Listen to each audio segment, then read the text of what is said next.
श्री राधे राधे। बहुत सुंदर शिव भजन लेकर आइल बानी। सुनब सबे कैसा लागता कमेंट में जरूर लिखब सबे, साथ देव सबे।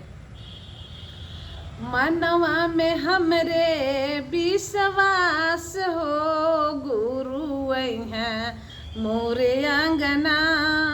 मनवा में हमरे विश्वास हो, गुरु हैं हमरे अंगना। हमरे अंगना हो गुरु हमरे अंगना। मनवा में पूरा विश्वास हो, है गुरु हमरे अंगना।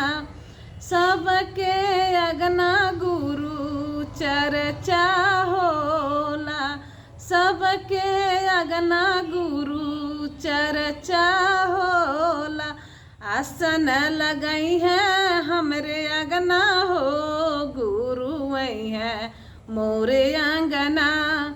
आसन लगई है मोरे अगना हो, गुरु है मोरे अंगना।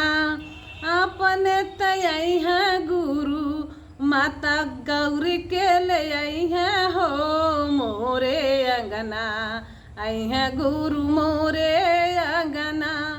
अपने तयई है गुरु माता गौरी के ले आई है हो, कि मोरे अगना आसन लगाई है।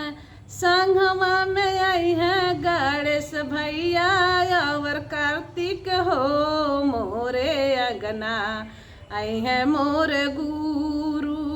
मोरे अगना आई है हमरे गुरु हो, मोरे अगना आई है मोरे गुरु। मानवा में हमरे विश्वास हो, गुरु आई है मोरे अगना।